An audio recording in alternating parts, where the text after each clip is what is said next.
ഈ ഒരു ഡ്യൂക്ക് 250യുടെ ടാങ്കിനെ നമ്മൾ റീപെയിൻറ്റ് ചെയ്തിട്ട് ഈ ഒരു ലെവലിലേക്ക് എത്തിച്ചിട്ടുണ്ട്. റീപെയിൻറ്റ് ചെയ്യാനുള്ള റീസൺ എന്ന് പറയുന്നത് ചെറിയ ബബിൾ പോലെ വന്നിട്ട് പെയിൻറ്റ് ഫെയിൽ ആയിക്കൊണ്ടിരിക്കുകയാണ്, വെയിലടിക്കുന്ന ഏരിയയിൽ മാത്രം.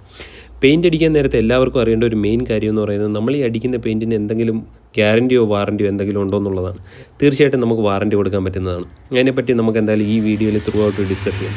ഫസ്റ്റ് ഓഫ് ഓൾ നമ്മളിതെല്ലാം പ്രോപ്പറായിട്ട് സാൻഡ് ചെയ്തിട്ട് എപ്പോക്സി പ്രൈമറാണ് കൊടുക്കുന്നത്. മെറ്റൽ കണ്ടു കഴിഞ്ഞാൽ മാക്സിമം മെറ്റലിനും അതോടൊപ്പം തന്നെ നെക്സ്റ്റ് ലെയർ പെയിൻറ്റിനും ഗ്രിപ്പും തുരുമ്പ് കയറാതിരിക്കാനും വേണ്ടിയിട്ടാണ് നമ്മൾ എപ്പോക്സി പ്രൈമർ തന്നെ ചൂസ് ചെയ്യുന്നത്. അല്ലെങ്കിൽ നമുക്ക് എച്ച് പ്രൈമറും ചൂസ് ചെയ്യാവുന്നതാണ്.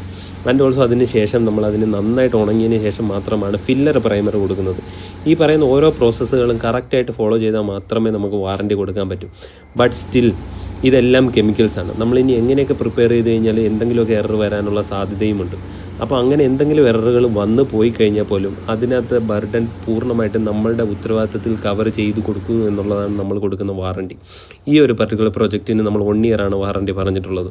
ആൻഡ് ഓൾസോ എല്ലാവരും ചിന്തിക്കുന്നത് വീഡിയോയിൽ കാണുമ്പോൾ പ്രോപ്പറായിട്ട് തോന്നുന്നുണ്ടെങ്കിൽ 100% ഒരു വർക്ക് നമുക്ക് ഫിനിഷ് ചെയ്യാൻ പറ്റില്ല, എസ്പെഷ്യലി പെയിൻറ്റിങ്. അതിൻ്റെ ബെസ്റ്റ് എക്സാമ്പിളാണ് ഈ ഒരു പർട്ടിക്കുലർ വർക്ക്. അതിനെപ്പറ്റി നമ്മൾ ഓൺ ദ വേ ഡിസ്കസ് ചെയ്യുന്നതായിരിക്കും. 5 മിനിറ്റ് ഗ്യാപ്പിൽ നമ്മൾ 3 ലെയർ PU ബ്ലാക്കാണ് കൊടുത്തിട്ടുള്ളത്. ദെൻ അതുപോലെ തന്നെ നമ്മൾ HS ക്ലിയറും കൊടുത്തിട്ടുണ്ട് 2 ലെയർ. ഇത്രയും കട്ടിക്ക് പെയിൻറ്റ് അടിക്കുമ്പോൾ തന്നെ കുറച്ച് പൊടികൾ അതോടൊപ്പം തന്നെ കുറച്ച് പെയിൻറ്റ് ഒലിക്കാനുള്ള സാധ്യതയുണ്ട്.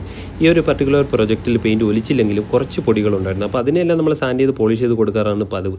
ബട്ട് ഇത്തവണ പോളിഷ് ചെയ്തപ്പോൾ ഒരു പൊടിക്ക് ചെറിയൊരു കളർ വേരിയേഷൻ കാണിച്ചു. അതെന്തായാലും കസ്റ്റമർ ഡിസ്കസ് ചെയ്തപ്പോഴത്തേക്ക് നമ്മൾ അതിനെ സോർട്ട് ചെയ്ത് കൊടുക്കാമെന്ന് പറഞ്ഞിട്ടുണ്ട്, കുറച്ചുകൂടെ പെയിൻറ്റ് ക്യൂർ ആയതിന് ശേഷം. ഇൻ കേസ് അത് ക്യൂർ ആയില്ലേ പോലും നമ്മൾ പ്രോപ്പറായിട്ട് അതിനെ റീപെയിൻറ്റ് ചെയ്ത് കൊടുക്കുന്നതാണ്. So until next time, thank you for watching CME.